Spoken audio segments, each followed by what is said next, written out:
दोस्तों, कल यानी 10 जुलाई को हमारे प्रधानमंत्री श्री नरेंद्र मोदी जी ने एशिया के सबसे बड़े सोलर प्लांट का उद्घाटन किया है। आज हम बात करेंगे इसी सोलर प्लांट के बारे में, जानेंगे इससे जुड़ी हुई सभी रोचक बातें। तो चलिए शुरू करते हैं। जय हिंद दोस्तों, मैं प्रवीण शर्मा और आप देख रहे हो सिंपल हिंदी फैक्ट। यह सोलर प्लांट मध्य प्रदेश राज्य के रीवा जिले के गुड़ इलाके में स्थापित है। इस सोलर प्लांट में कुल 3 इकाइयां हैं, जिनमें से प्रत्येक इकाई की क्षमता 250 मेगावाट की है, यानी कुल प्लांट की क्षमता 750 मेगावाट की है। इसी क्षमता के साथ यह एशिया का सबसे बड़ा सोलर प्लांट है।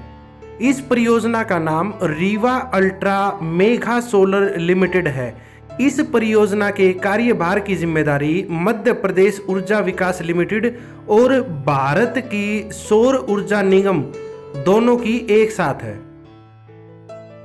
तो अब बात करते हैं इस सोलर प्लांट से जुड़े हुए 10 इंपॉर्टेंट फैक्ट के बारे में। फैक्ट नंबर 1, यह परियोजना 1590 एकड़ यानी 6.4 किलोमीटर स्क्वायर के एरिया में फैली हुई है। इसी के साथ हम सौर ऊर्जा के मामले में दुनिया के टॉप 5 कंट्री में शामिल हो जाते हैं। फैक्ट नंबर 2, इस परियोजना में बिजली उत्पादन का खर्चा 2 रुपये 97 पैसे प्रति यूनिट है, जो कि अब तक की सबसे न्यूनतम दर है, जबकि कोयले पर आधारित बिजली में 4.5 रुपये पर यूनिट का खर्चा आता है। फैक्ट नंबर 3, यह भारत की पहली परियोजना है जिसका कोई दूसरा राज्य ओपन एक्सेस ग्राहक है।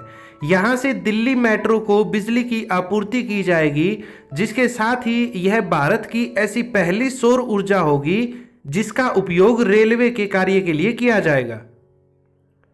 Fact number 4, Rewa solar plant clean technology fund से धन प्राप्त करने वाली भारत की पहली सौर परियोजना है। इस परियोजना में भारत को विश्व बैंक से 0.25% की ब्याज दर पर राशि प्राप्त हुई है, जो कि 40 साल की अवधि के लिए है। फैक्ट नंबर 5, इस परियोजना के लिए 20 फर्मों ने अपनी बोलियां प्रस्तुत की थी, जिनमें से 18 को शॉर्टलिस्ट किया गया। इसकी नीलामी प्रक्रिया 9 फरवरी 2017 को सुबह 10 बजे शुरू हुई और 33 घंटे नॉन स्टॉप चली। Mahindra sustain, ACME solar holdings और सोलनगिरी पावर ने पहली, दूसरी और तीसरी यूनिट जीती है, जो पहले वर्ष के लिए 2.979, 2.970 और 2.974 रुपये है। वैसे मोटा मोटी देखा जाए तो पहले साल में तीनों ही कंपनियों का पर यूनिट का खर्चा लगभग 2 रुपये 97 पैसे है। फैक्ट नंबर 6, इस परियोजना से जितनी बिजली पैदा होगी उसका 76% हिस्सा प्रदेश की पावर मैनेजमेंट कंपनी को और बाकी बचा 24% हिस्सा दिल्ली मेट्रो को दिया जाएगा।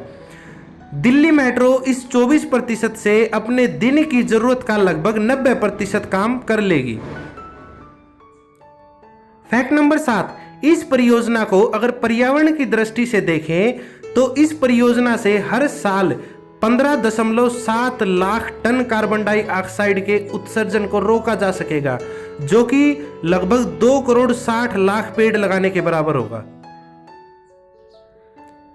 फैक्ट नंबर 8, अब बिजली तो बन गई, लेकिन उसको मैनेज करने के लिए सब स्टेशन की भी जरूरत थी। तो इस परियोजना में बिजली की निकासी के लिए वर्ल्ड बैंक से जो लोन मिला था, उसके माध्यम से 3x33/220 kV पुलिंग स्टेशन भी शामिल किए गए। फैक्ट नंबर 9, इस परियोजना के बारे में शहर ऊर्जा राज्य मंत्री श्री पीयूष गोयल जी ने जुलाई 2014 में ही लोकसभा में यह सूचित कर दिया था कि सरकार रीवा में 750 मेगावाट का सौर प्लांट बनाएगी। फैक्ट नंबर 10, वैसे तो यह परियोजना 3 जनवरी 2020 को ही पूरी हो गई थी, लेकिन इसका औपचारिक उद्घाटन 10 जुलाई 2020 को भारत के प्रधानमंत्री श्री नरेंद्र मोदी जी के द्वारा किया गया। तो ये थी इस प्लांट से जुड़ी हुई कुछ इंपॉर्टेंट बातें। उम्मीद है आपको पसंद आई होगी। बने रहे हमारे साथ ऐसी ही रोचक बातों के लिए। जय हिंद, जय भारत।